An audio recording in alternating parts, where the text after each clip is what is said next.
Welcome to Manufacturing Talk Radio, your everything manufacturing podcast, with host and veteran manufacturing industry expert Lewis Weiss and co-host Amy Niklas.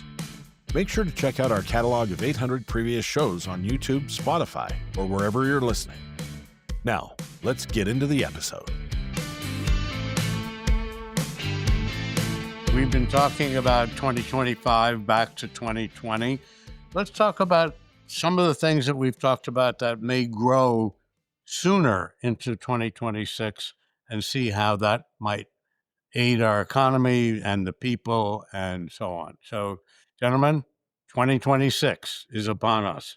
All right. I'm going to throw some of this to Cliff because I think because it's an election year that there's going to be a lot of governmental type programs coming out to encourage or stimulate or do something for the economy. We've already seen, for example, the $12 billion being offered to the farm community, kind of a drop in the bucket, but it's a gesture. But this is the time of year where you get a lot of that. And since he's been in the bowels of Washington for a while, he can probably speak to that better than I can. I'm going to start my 2026 discussion on the international front because that's so important to manufacturers. Now, there's a lot of, the Trump tariffs have created a lot of volatility around the world, and there's a lot of interesting things going on. The rise of India, possibilities in Africa. But in terms of concerns, I want to talk about China. I think the biggest concern, at least to me, on the international economic front is what's happening with China. It is very possible that we don't have full data for the second half of 2025, but it's very possible that their growth may be half of what they planned it to be. Now, you have to sort of divide this into two parts. Their exports remain, particularly high-tech exports, remain fairly competitive. But domestically, there is a lot of concern about even the short-term outlook for the Chinese economy. And there's a number of things going on. We talked about demographics. They have a declining birth rate and fertility rate and an aging population. For many years, there's been a concern that China was going to grow old before it grew rich. I published a paper on this in 2007, so it's been around for a while. Also, their property bubble has basically burst. It didn't have the same kind of financial crisis that we had in the West, basically because they have much higher savings rates. But we are seeing the economic residual of what is essentially has been a property bubble burst. And that has taken down fixed asset investment, which I'm actually afraid to look at the latest numbers on fixed asset investment. So China remains a very strong concern for the global picture. And of course, China has very long legs. It matters a great deal to Europe, which has been a little more resilient than people think. But China matters a lot to Europe's growth, and Europe, matters a lot to Canada and Mexico, and therefore the United States. So I think the global economy has more risk than reward right now. So I think we're going to see some of these global economic difficulties reaching a higher pitch in 2026. Some of that will depend, again, I hate to keep coming back to that, but if the Supreme Court knocks down the Trump tariffs, and that's going to matter a lot to the picture, that could change the picture. But right now, the global economy is a concern for 2026. Yeah, and some of the advantages that you point out that China has had are detriments in another way. One of the ways that property collapse has not affected them is their savings rate. But that savings rate is what's been interfering with Xi's attempt to get the consumers to take over the growth of China. When he took power, he wanted to reduce that export dependence by getting the Chinese consumer to spend like American consumers do. Nobody spends like American consumers spend. We love to shop. China has not picked up the ball, and that has let their economy shrink.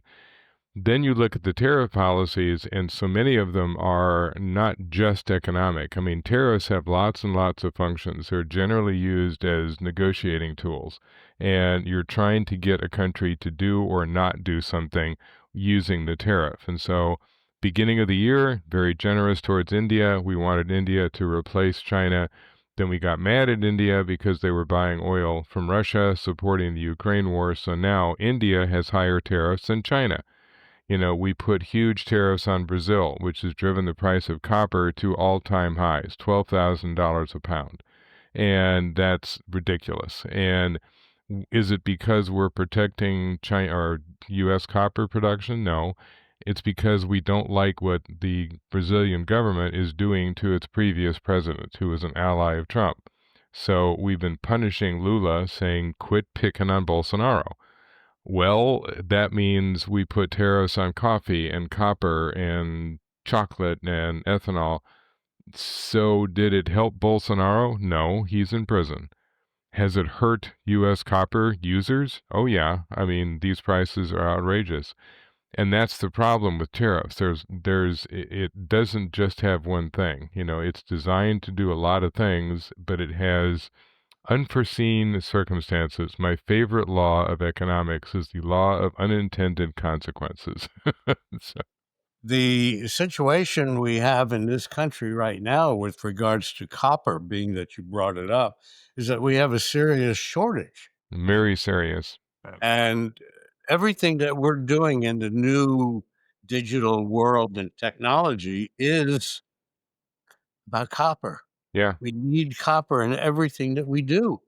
And so by instituting a severe tariff on copper, kind of slams our own country unmercifully. And that's one of those things where you look at international politics that could change really fast because Chile now has a new president who is not a left-wing president. Gabriel Boric was a former student labor leader. He's gone, and he's been replaced by the most hardline conservative Chile has seen since Pinochet, which is probably going to open up the copper market as far as the U.S. is concerned. So to Cliff's point, we tend not to pay as much attention to international because we're so preoccupied with our own deals. But what happens in Europe, what happens in Chile, what happens in Indonesia, what happens in Japan matters, and it matters dramatically to us. We have close friends in Europe, and there still is a Europe, but we don't hear a whole lot about it, about what's going on there and their various economies. In order to get any news about Europe, you have to listen to the BBC. You can't get any European news on U.S. network news. That goes Well, but my favorite, here's my plug. My favorite, I listen to BBC too, but my favorite is Deutsche Welle, the German version of BBC, because it's so typically German. It's like, these people died. Did you know them? No? Then who cares? So it's just typically German. Yeah. So what's happening in Europe? What do you see? They're angry at the Americans. They're angry at our politics. They're angry at each other. Well, that's been going on for millennials. But the bottom line is that Europeans are not coming to the United States. Our tourist industry is being mercifully whacked, including from Canada. The state of Florida, Mr. DeSantis says, oops, I'm sorry, I said something political. The Florida economy is built on tourism. Well, the Canadians said, you know what? We're not coming. And they're not. Yeah, what's interesting about Europe right now is that Germany is still in recession. It's been in recession for a number of years. But the interesting thing is that countries that have been kind of the sick men of Europe are now the stronger ones.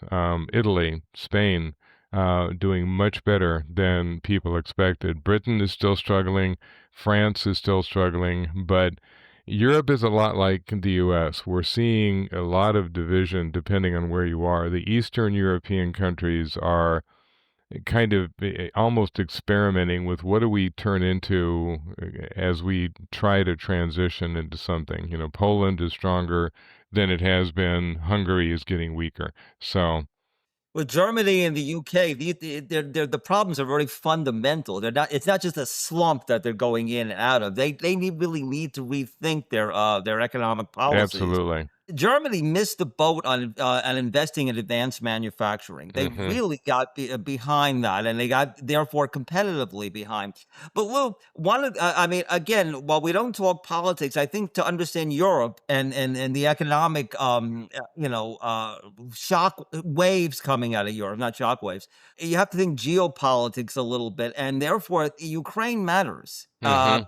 Economically, because what it's doing is, to the extent that it's causing strains in the NATO alliance, that's going to have economic reverberations with us, with our trading, with our efforts at G7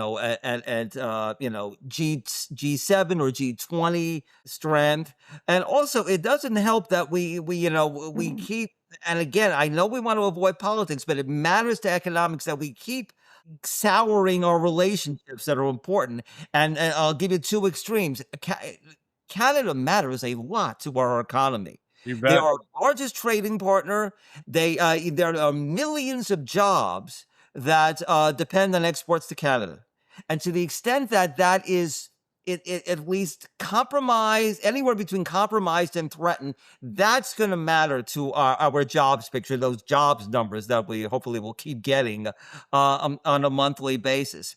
It also doesn't help that, in spite of obvious concerns about South Africa, we need to keep South Africa in our area of friends, because Africa, as Chris pointed out, that's where the labor force trajectory is positive.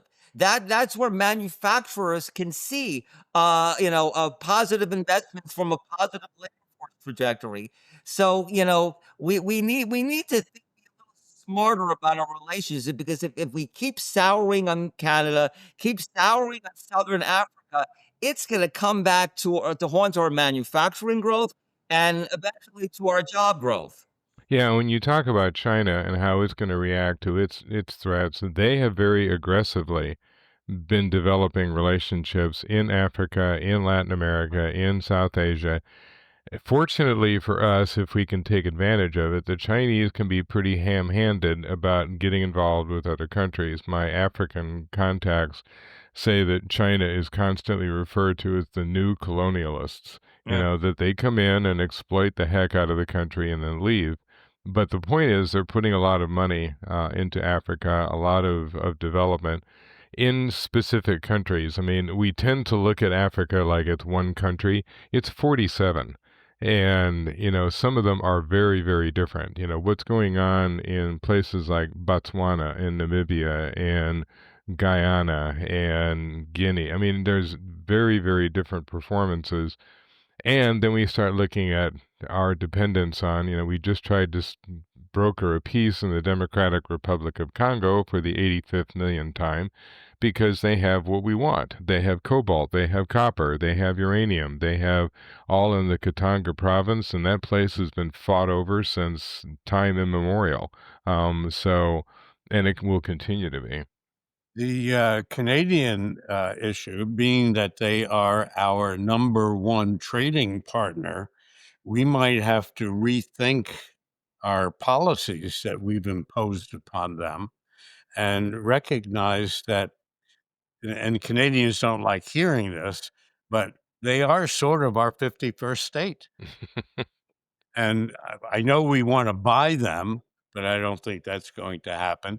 But the point is that they are our 51st state. And 20% of our trade goes either to or from Canada. So I think our DC folks need to get a grip on who's who and who's what, and who needs to do what for their best interest. And we kind of forget what we were trying to do 10, 20 years ago. I mean, when NAFTA was being developed, the whole idea around it was we needed to counter the European Union, that Europe was uniting. Europe was, and now they haven't done as good a job of it as they would like to, but that was the idea, is to create a common economy, France and Germany and Italy and Britain all pulling in the same direction.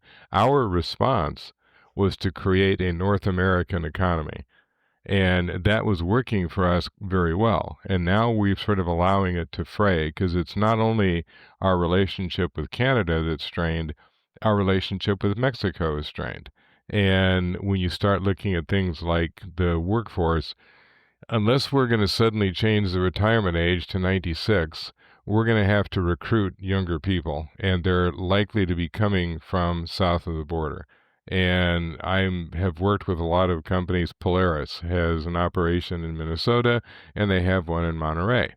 And they are constantly trying to get people in Monterey to move up to Minnesota to work at their plant, except that they're from Mexico. And they said, "Senor, we get the Weather Channel down here. Why don't you move here rather than us go to Minnesota?" Big implications of all this for our auto industry, for Canada and Mexico, the North America Canada story for our auto industry. There is no such thing as an American-made car anymore. It just doesn't exist. I mean, cars cross the border between the U.S. and Mexico and the U.S. and Canada multiple times before it becomes a finished product. So we are essentially by I don't want to say decimating, but by seriously compromising our relationship, our economic relationship with Canada and with Mexico, we are seriously compromising the vitality and the competitiveness of the North American auto industry. Major downstream impacts on many manufacturing industries, even just besides autos. Yeah, I agree, and it's rectifiable. One of the things about Mexico, however, is they've got inherently a crime problem. The U.S. Department of State has now put certain areas in Mexico, only within the last 2 weeks, put them on the do not travel list. And that's a problem. And they're not dealing they're not dealing well with the crime, which of course is all based on the cartels. And, we're doing our best to shoot the boats out of the water from Venezuela, but maybe we need to do something more proactive in helping the government down there with regards to their crime problem. And even when you look at the crime problem, I mean, I've done many conferences in Querétaro, which is a manufacturing town. And you ask them about the drug problem, and they just laugh and say, "We don't have one here." They Right. said, "No self-respecting drug lord wants to be in charge of the Pittsburgh of Mexico." He said, this is not Acapulco. It's not full of tourists. It's not full of," he says, "Who do you think is buying all these drugs? You are." And, so if you stay away from the tourist areas, so part of the lesson is you go to Querétaro and it's a whole different Mexico. I mean, it was so funny. Everyone about 9 o'clock at night, kind of, "Where are we going to go from here?" And they all looked at us like, "Home. We have to be at work tomorrow at 8. This is a manufacturing town. We're not going to party until 1 o'clock in the morning. Are you nuts?" And it's like, "You people are boring. I know. We're manufacturers. What do you want?" Gentlemen, this is very enlightening. I think that we need to look at this show that we're doing today as possibly a regular broadcast that we do once every 3 months and give the quarterly update into Q1, Q2, 3, and 4 in 2026. And I think that would be really a great barometer for our audience as to what's going on. And then people can laugh at how off we were. Well, that's true, but that's your issue because PhD means piled high in And it's like, higher exactly. than deeper. I was going to say piled high in diapers, but that's Yeah, true. yeah, Well, yeah. Just make cracks about our age. Go ahead. yeah. Any final comments, Cliff? I think, everybody is now, there's a lot of questions about 2026. And I think there's this 2025 has been a year of tremendous uncertainty. I think we're going to have a lot of uncertainty in 2026. I'd like to say that it's going to calm down, that it's going to be a steady year. I don't think so. There's too many unanswered questions, too many points of abrasiveness and sharpness where, we're not sure which way it's going to go. So I think manufacturers, business people have to, be aware of the both the volatility and the uncertainty that I think is going to spill over from 2025 into 2026. Wish I can say otherwise, but that's my general prediction. Yeah, that would agree, and I think you compound it because it is an election year, and so you do tend to get a lot of policy experiments during an election year. And we also have to bear in mind, back to the international thing, that there's been transition in other places too. Japan has a new prime minister. The British government is not particularly stable. You've got challenges taking place throughout Eastern Europe. You have the rise of kind of the populist movement in Europe as well as here. All of that's going to play a role. And as we go into 26, it's going to be, I mean, I always laugh when people say, what do you think next year is going to be like? Like, economics pays no attention to calendars. It doesn't matter that it went from December to January. It's the same issues that we've been dealing with. And with any luck, we start taking some of these a little bit more seriously, but it's a slow process. There is one point that we did not bring up, and I think it was just by omission. And I'd like to just hear a couple of comments on the Ukraine, which, Mm-hmm. of course, affects all of Europe and in many ways the United States. Yeah, I think that goes back to I started out as a Soviet specialist back in the 80s. Ukraine, similar to many other Eastern European countries, it never made a great deal of sense as a country. So the process that we're seeing in Ukraine, similar to what happened in Yugoslavia, I mean, we had a 10-year war trying to decide how those states were going to divide. Czechoslovakia, they at least had the good sense to split amicably and basically say, look, we don't like Slovaks if we're Czechs, we don't like Czechs if we're Slovaks, let's just split. Ukraine has always been split between a Russian eastern side and a Ukrainian western side, and it unfortunately is having to be worked out violently. There will be, I think, some kind of a settlement, which isn't really going to make anybody very happy because Ukraine will lose part of its eastern section. It almost has to. And so Europe is trying to figure out how to bail it out, but they don't have the wherewithal or the money to do that. Let me make 2 points, Lou, on this. Let me look at the Russia side of that story.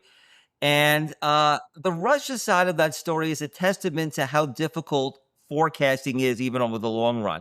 Remember when the New World was coming on? We had Gorbachev, we had Yeltsin. We thought Russia was moving forward to become a modern, not Western, but at least a modern state. Now we have Putin. We didn't think about Putin when we were looking at Gorbachev and Yeltsin. Now, so that's one thing. So it's a testament to how difficult human forecasting is. Second of all, however Ukraine gets settled, if it gets settled, we cannot appear to be rewarding Putin for this kind of behavior, because if we do, he won't stop with Ukraine, and we will have a threatening pale cloud over Europe that is going to have significant economic consequences. No, I agree. We have to remember that there's several of the East European governments right now that are pro-Putin. And if he gets away with Ukraine, it won't be a big stretch for countries like Slovakia or Hungary to go back into that orbit. And that suddenly compromises West European security, and they worry about the Baltics. And I mean, yeah, it's it's a very difficult mess. Europe is trying to step up, but even with the commitments they've made to future military buildup, it's going to take years before they get to a point where they can defend themselves. Well, I think that 2026 will tell its tale in about a year from now. Hopefully, some of the ideas and predictions that we put forth either do happen or don't happen. But I think that you're right about some of the Russian comments made here. That being said, terrific show, great topics. I really appreciate the two of you being here today. I also want to remind you of my comment that you heard for the first time about us doing a quarterly recap of what's going on in 2026, Q1, 2, 3, and 4. But we'll discuss that off air. Gentlemen, thank you very much. Have a good holiday for the two of you. Washington, D.C., go see the Christmas tree at the White House. I don't know, is it white this year or blue? I'm just working on the tree in my own house. All right. I haven't seen it up close in person. I think it's blue this year. I think it's blue because I got chastised last year for the all white one. Right. So, gentlemen, thank you very much. Thank And you. to our friends and audience listening today, tune into Manufacturing Talk Radio on a regular basis. If you like the show, hit the like button. If you have comments about the show, please spare me your political views. And lastly, I think that anyone who has a story to tell regarding manufacturing, let us know. ManufacturingTalkRadio.com. There you can reach out to us and contact us through our emails. And I wish to thank everybody who's been here today. Thank you very much, all. And I bid you adieu. Thanks again for joining us on another episode of Manufacturing Talk Radio with hosts Lewis Weiss and Amy Niklas. Before you head out, make sure to subscribe and leave us a review. For more information about the show and the manufacturing industry, head over to mfgtalkradio.com. That's mfgtalkradio.com.